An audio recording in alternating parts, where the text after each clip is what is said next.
नमस्कार, आपण पाहता हिरकणी न्यूज. हिरकणी न्यूज प्रत्येक क्षण ताज्या घडामोडी आणि महत्त्वाच्या प्रत्येक बातमीसाठी नेहमी तत्पर. सैनिक टाकळी चंदूर पुलाजवळ मगरीचे दर्शन, नागरिकांमध्ये भीतीचे वातावरण. महाराष्ट्र कर्नाटक सीमेवर वाहतुकीसाठी नुकताच सुरू करण्यात आलेल्या चंदूर सैनिक टाकळी पुलाजवळील नदीपात्रात मगरीचा मुक्त संचार आढळून आल्याने परिसरात भीतीचे वातावरण निर्माण झाले.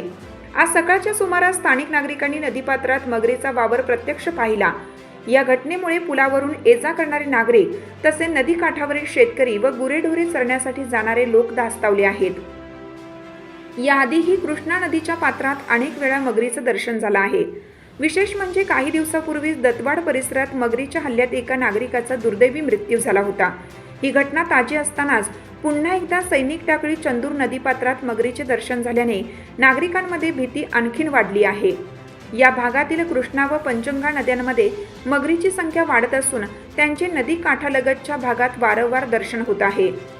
यापूर्वीही मगरींनी जनावरांवर तसेच माणसांवर हल्ले केल्याच्या घटना घडल्या आहेत. त्यामुळे ही बाब अत्यंत गंभीर व चिंताजनक असल्याचं मत नागरिकांकडून व्यक्त केलं जात आहे. नदीपात्रात स्नानासाठी, कपडे धुण्यासाठी तसेच शेतीच्या कामासाठी जाणाऱ्या नागरिकांच्या सुरक्षिततेचा प्रश्न ऐरणीवर आला आहे. लहान मुले व महिलांमध्ये विशेष चिंता व्यक्त केली जाते.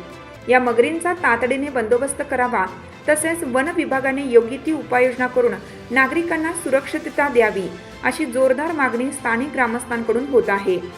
मगरींच्या वाढत्या हल्ल्यांमुळे प्रशासनाने कायमस्वरूपी तोडगा काढावा, नदीपात्रात दक्षता पथक नेमावं आणि आवश्यक ठिकाणी सूचना फलक लावावेत अशी मागणी सामान्य नागरिकातून जोर धरू लागली आहे. आपल्या हिरकणी न्यूज चॅनलला लाईक करा, शेअर करा आणि सबस्क्राईब करायला विसरू नका आणि रहा अपडेट.